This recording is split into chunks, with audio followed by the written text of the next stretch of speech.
So this is about the biochemistry of happiness. Basically, there are three of them. There's four, but just talking about three today. Dopey, smiley, and grumpy. That's dopamine, serotonin, and gabapentin. Think of them as the three little dwarves that live inside your head, but not like Snow White's dwarves. These are South Park dwarves that will kick your butt unless you know what they are and how to help them. Since most of you have an 8-second time span, let's figure out how to give you happiness in less than 10 seconds. I need you all, when I say go, hold your breath for 5 seconds. Ready, go. 5, 4, 3, 2. How many seconds seem to be getting longer? 1. Now breathe. That feeling you get is happiness. It'll be gone within 3 minutes. Our brains will crave new changes. Your body will forget that it's breathing again. That's where happiness comes from, is it comes whenever things change and come to a better place, and then it goes again almost immediately. Forget everything else I say today. Happiness is a moving target. People who win the lottery a year later and people who get paralyzed a year later are both less happy than the average person. The lottery winners have learned to disassociate from normal mundane things, so regular day things don't make them happy. And people who've lost the use of their legs tend to perseverate on the idea that they used to walk all the time, even if they were all couch potatoes. So both groups of people, one very fortunate, one very unfortunate, both are less happy than the average person because they've actually altered their brains in that way. Makes you happy. We could literally wire you all up, put some wires in the back of your head, have you give you a button, and it would make you happy. When we do that to rats, people just die. They'll just keep pushing the button until they die. Someone's used it to try to convert someone from being gay to being straight. It did work for a short period of time because they associated happiness with being straight, but then as they came off of the electrodes, it doesn't. For the most part, the electrodes are not effective because you want to have meaning behind your happiness. You don't just want to have your pleasure centers triggered. This is dopamine. So dopamine is something that is what happens every time you play a video game. It's literally why your phone makes you happy, as it tries to make you happy. It Every app that's successful gives you a little bit of dopamine, but at various different places. So it's not consistent. Um, you can train yourself to get dopamine for almost anything, including just slapping yourself in the face. You can actually get dopamine for that. So realize that the video games are trying to train you to get dopamine from their app so they make money on your eyeballs. So figure out how to give yourself dopamine without that. It'd be much better. Stopping drinking or use drugs gives you less dopamine, but also it destroys your social group. So basically, social structure needs to be altered, and a separate reward system needs to be set up. Even if you're trying to come off of cigarettes or alcohol, that dopamine has to be set up as well as the oxytocin and things of the social network. Dopamine declines. It declines if you have video game levels that are all at the same difficulty. You'll stop playing the video game. It has to be challenging for it to be better. So realize change equals dopamine equals happiness. The same equals boredom equals less dopamine equals not happy. So you want some dopamine right now? Very few people can twist their tongue into a U shape. Other people can't while breathing in. Others can't raise one just eyebrow. Pick an eyebrow. See if you can pick an eyebrow up. Very few can lick their elbows. I can't. So if you can, you're awesome. Difficult to tickle yourself. Can you tickle yourself? Or you can put your hands together two different ways. There's one way like this, right? So this finger's behind, or I can put the other finger behind. If you can do both of those, you're actually very creative and flexible. Notice that we're giving you a little bit of dopamine for all of these tricks that you can perform. On to serotonin. Serotonin is that thing that all of the antidepressants, or most antidepressants, try to give you more of. They hold their SSRIs, they hold the serotonin in your brain longer. Serotonin is actually produced by tryptophan, which is a regularly available amino acid, and serotonin would be better if it was included tryptophan in the drug to hold it in there, because if you don't have enough tryptophan, all the serotonin drugs don't do anything because there's no raw material for them to hold in your brain longer.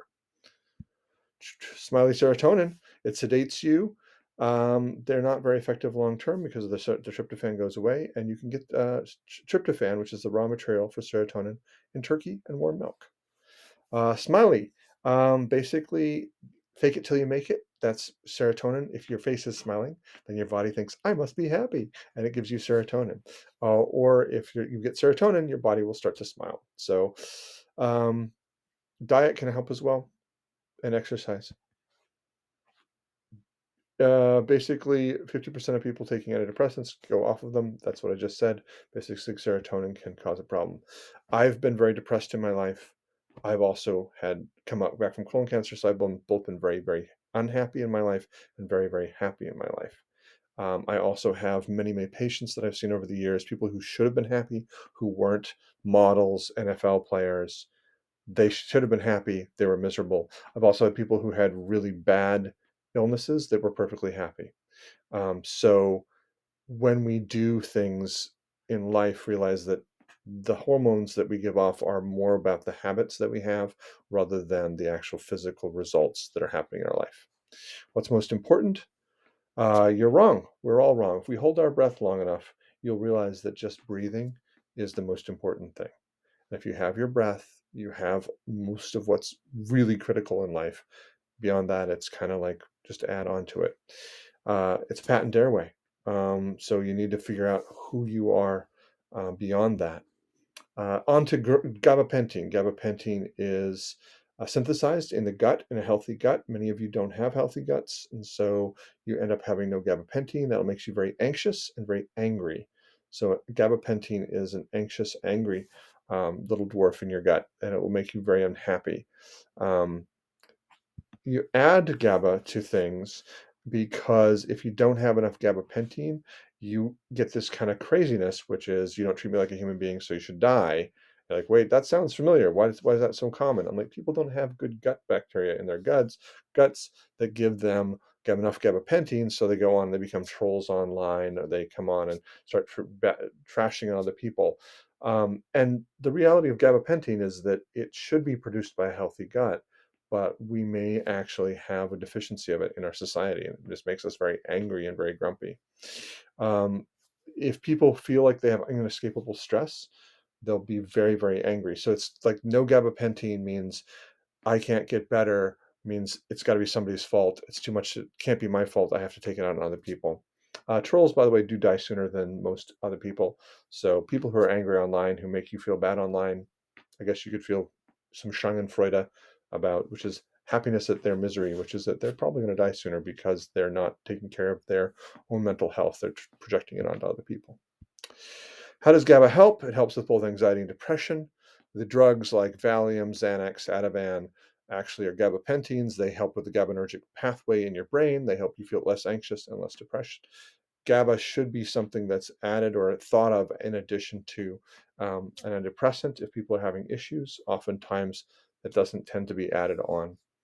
So it crosses the blood. There's a GABA that's available over the counter that doesn't cross the blood-brain barrier, very mild, but could be helpful. And I've seen patients go from punching their parents to being normal on GABA or not having the police called on them every week. So GABA could be very good. I wrote a whole book called Tending Your Internal Garden, which basically talks about how to reset your own gut bugs. Putting it together, we've got dopamine, we've got serotonin, we've got gabapentin. How do you stay happy? You don't. Every day you pursue the pursuit of your own happiness. Some days you fail. How do you get happy? You pursue meaningful goals that make you happy. You could build a cathedral by yourself. Your quality of life is yours to maintain. The quality, what is quality of life? A whoopie pie has very different qualities than a Harley Davidson motorcycle. If you wanted your Harley Davidson motorcycle to be chocolatey and sweet, that would be a very weird Harley Davidson motorcycle unless you just wanted to eat it. If you wanted your whoopie pie to be very fast and speedy, that would be a very mushed up whoopie pie very quickly. So notice that you can understand that quality is very individualized to what you're talking about. So the idea that somebody's life and your life should be compared is absolutely silly. You need to have your own individual life. Things that you value, things that are going to give you quality of life, are not going to give somebody else quality of life. And we get so cycled in this in our TikTok and online. You think, oh, I'll have that would give me quality of life. No, you need to find your own quality of life. Knowing yourself isn't optional. To this day, I am mostly ignorant about myself, but I can tell you that finding things that make you very happy means that you'll actually be fairly successful in life, as opposed to being mediocre or being a burnout.